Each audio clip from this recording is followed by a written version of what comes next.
বিশিষ্ট দানবীর সমাজসেবক শিক্ষা অনুরাগী এনর ব্লক স্কুলের প্রতিষ্ঠাতা চেয়ারম্যান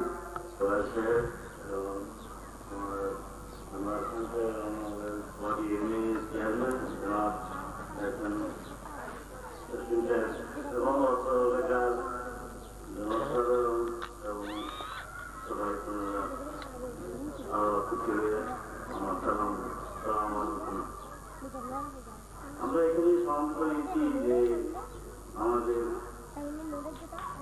একজন বুদ্ধিজীবী এবং আব্দুল মজিদ বলি সাহেব, ওনার সাথে আমার যে সম্পর্ক এবং ওনার যে পরামর্শ আমি করছি, আমি এটা কাকের ভাষায় সদস্য বলতে পারছি। আমি হয়তো বাইরে, কিন্তু আমার তার প্রবন্ধ থেকে একজনা করতেন এবং ওনার কথা বলে করতে এবং আমরা যারা আছি সবাই ওনার পরামর্শ করতাম এবং ওনার পরামর্শ করে আমরা আজকে উনি চলে গেছেন। আমরা আমার কি যে অনুভূতি আমি কাউকে করতে পারতেছি না, আমি কি আমার একটা ছেলে আছে, আমার ছেলেকে উনি কিছু দিতে পারেন না, উনি বলছিল আমাকে আমার ছেলেকে আমি পারি নাই, তো তোমরা একটু খেয়াল রেখো, এই কথাই বলছিল। তো আপনারা সবাই আমার জন্য দোয়া করবেন।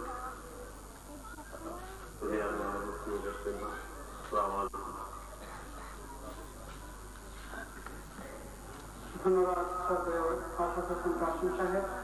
এখন বক্তব্য রাখার জন্য অনুরোধ জানাচ্ছি অর্থ রেখার কৃতি সন্তান নাগরিক কমিশন নুরুল আনোয়ার খান সাহেবকে বক্তব্য রাখার জন্য বিনীত অনুরোধ জানাচ্ছি। জনাব নুরুল আনোয়ার খান।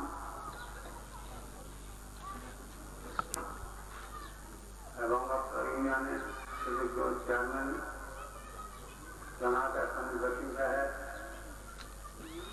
এবং আমার ছোট ভাই মফিজুর রহমান, মঞ্চের উপবিষ্ট আজ আমাদের মধ্যে নাই, ওনাকে আমরা হারিয়ে ফেলেছি।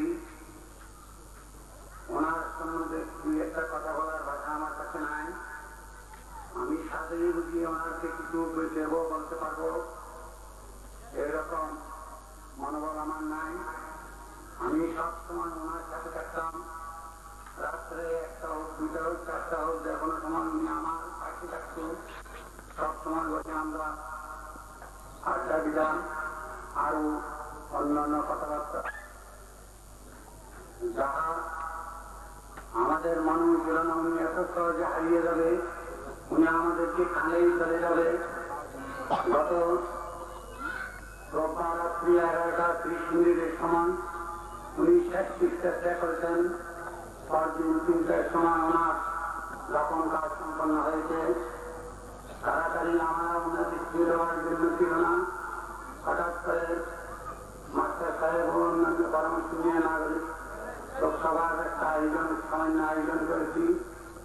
পরবর্তী ভবিষ্যতেও আরো আয়োজন করার আশা রাখি। উনি নাজমুল্লাহ নাজিরের বংশধর হতে এসেছেন। ওনার আব্বা, ওনার দাদা বজলুর রহমান এবং ওনার আব্বা এসএম আবুল কাসেম ওনার দ্বিতীয় পুত্র। উনি সুপরামর্শ দিয়ে যেন আমাদের ছেলেকে বাবার আদর দিতে পারি, এই আশা রাখি আমি আমার সংযুক্ত করতে এখানে শেষ করছি। কথা হবে ওনার মাত্রার সমাজে আমি বক্তব্য শেষ করলাম। এখন বক্তব্য রাখার জন্য অনুরোধ জানাচ্ছি 90-এর সেই স্বৈরাচার বিরোধী আন্দোলনের সুদূর ছাত্রনেতা, বোয়ালখালী থানা বোয়ালখালী উপজেলা আওয়ামী লীগের বিপ্লবী প্রচার সম্পাদক, আমার শ্রদ্ধাভাজন ছাত্রনেতা জননেতা জনাব রেজাউল করিম বাবুল ভাইকে তার মূল্যবান বক্তব্য রাখার জন্য অভিনন্দন অনুরোধ জানাচ্ছি।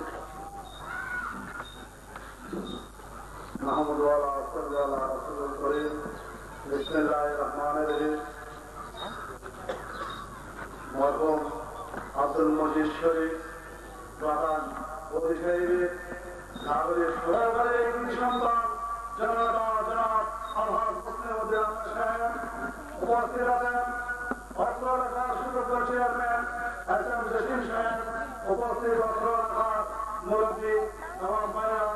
আসসালামু আলাইকুম।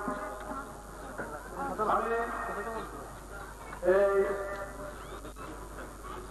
বড় ভাই গদির সাথে ভোয়ার এই শরীরপুর এলাকায় বহু জায়গায় ওনার বাড়িতে গিয়েছিলাম, আমার দেখা হয়েছিল। ওনার কথাবার্তা একজন আদর্শ সমাজসেবকের মতো যে কথাগুলো বলতেন আমি দু একবার বলতেছিলাম। ওনার কথাবার্তা সামাজিক মানুষকে সামনে ভালো কাজের জন্য কাজ করার জন্য যে কথাগুলো বলতেন আমার খুবই ভালো লাগতো।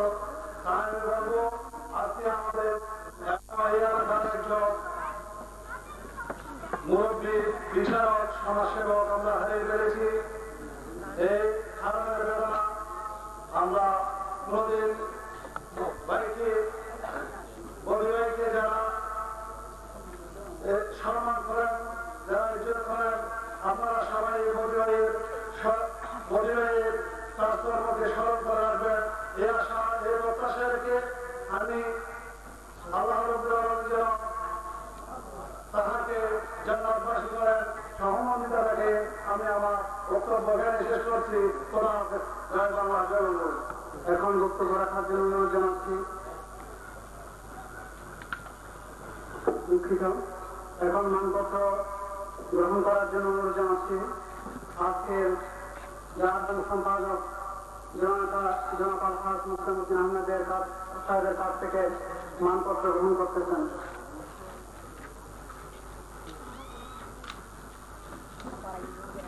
এখন বক্তব্য রাখার জন্য অনুরোধ জানাচ্ছি ৬ নং কোপাদি ইউনিয়ন পরিষদের সম্মানিত চেয়ারম্যান, ৬ নং কোপাদি ইউনিয়ন আওয়ামী লীগের বিপ্লবী সভাপতি, আজকের এই নাগরিক কমিটির অনুষ্ঠান আয়োজনে যিনি অত্যাধিক বেশি বেশি সহযোগিতা কথাবার্তা কাজে কর্মে সহযোগিতা করেছেন আমার শ্রদ্ধাভাজন চেয়ারম্যান জনাব হাসান জসিম বিশেষ অতিথি হিসেবে এখন আপনাদের সামনে তার মূল্যবান বক্তব্য রাখছেন।